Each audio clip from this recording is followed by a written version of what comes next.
Hello. Today we look at the East Asian region.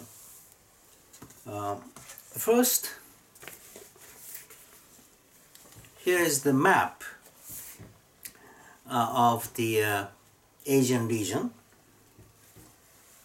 and here's Asia, and then here is the Pacific Ocean, and the other side is North America. Okay, here Middle East and Europe and so on. Now, East Asia is a region surrounded by this blue line, and this area consists of three so-called sub-regions or parts. First part is the Northeast Asia. Consists mainly of three major countries: China, Korea, and Japan. And then in the middle, the Southeast Asia. There are about 10 nations in this Southeast Asian region. And then here are so-called Oceania, meaning Australia and New Zealand. So that's East Asia. When we examine the economies of these countries in East Asia, you see something very interesting. Here is the Northeast Asia: China, Japan, then South Korea, and then Taiwan, Hong Kong. And these numbers are first GDP, and then second column is GDP per capita, and then last column is population. China is huge. Its GDP is 14 trillion US dollars, compared to Japan's 5 trillion or Korea's 1.6 trillion. But this whole region, Northeast Asian region, is such a powerful region and huge in terms of the economy as a whole. Look at the Southeast Asian countries. Each of these countries seems relatively small, but now these 10 countries are working together as a unit, as a kind of integrated market, and so that's becoming very powerful these days. First 5 nations: Indonesia, Thailand, Malaysia, Singapore, Philippines, are the main members of this Southeast Asian countries, and they initially formed the association called Association of Southeast Asian Nations, so-called ASEAN. But now ASEAN includes all these 10 Southeast Asian nations now, and they form common market now. Brunei is a special nation, mainly dependent on oil, so it's very rich. You look at the per capita income, relatively high compared to the rest of East Asia, Southeast Asia, except Singapore. Singapore is the richest in terms of per capita GDP. You see, 63,000. That's highest in the whole Asia, or East Asia, because that's higher than that in Hong Kong or even Japan.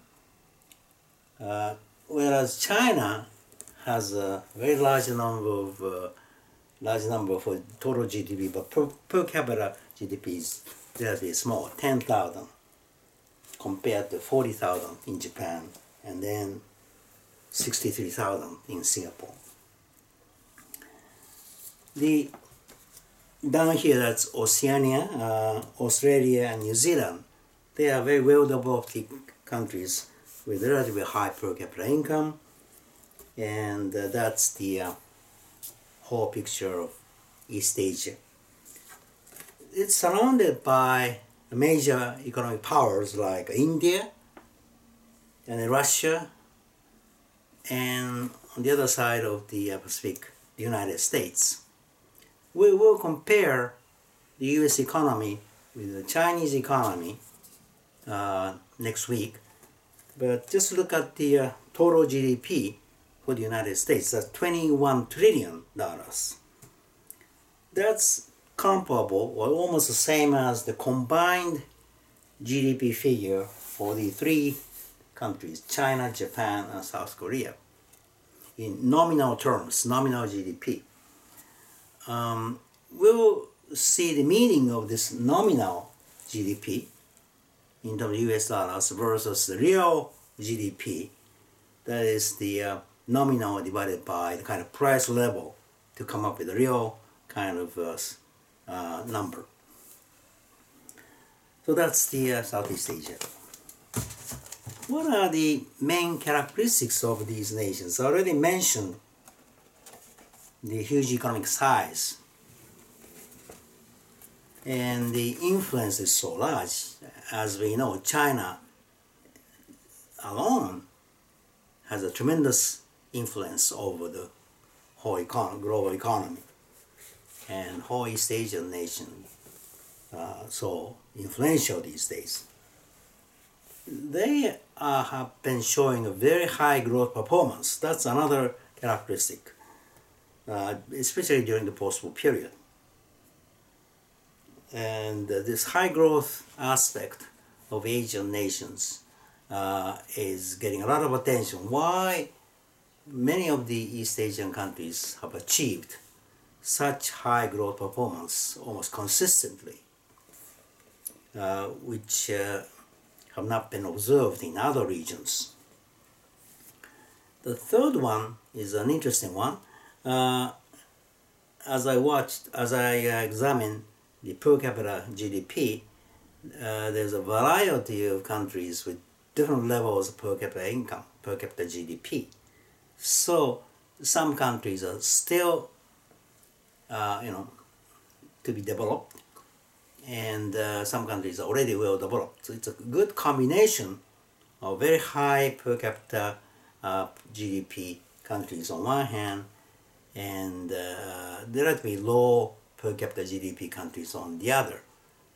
And they are kind of complementary to each other. Like low GDP countries are supplying agricultural goods and then light industry goods, whereas the high per capita GDP countries have produced very high-tech, service-oriented goods, and they can trade among themselves to benefit among themselves. Okay, so we'll examine that aspect as well in this course. Finally, I will touch on the movement towards Asian integration, regional integration in Asia. Already I mentioned the ASEAN, the Association of Southeast Asian Nations. Now it's expanded or extended to include the not only Southeast Asian countries but the other countries such as India, and that the East Asia centric movement for integration is called RCEP, Regional Comprehensive Economic Partnership, RCEP, which we are going to examine in a debate session focusing on economic integration. The movement is beyond the East Asian region. APEC is an interesting kind of discussion forum to examine the various economic and social and political issues around the Pacific region, so it includes the countries on the other side of the Pacific. But this APEC is a good forum to think of a greater, version of ASEAN or RCEP. There are many regional bilateral FTAs, free trade agreements. TPP-11 is one of those movements to push the free trade arrangements to include at this point, which includes 11 nations.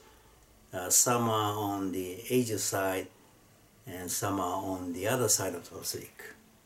There are other bilateral, mostly, FTAs between two countries involving Asian nations.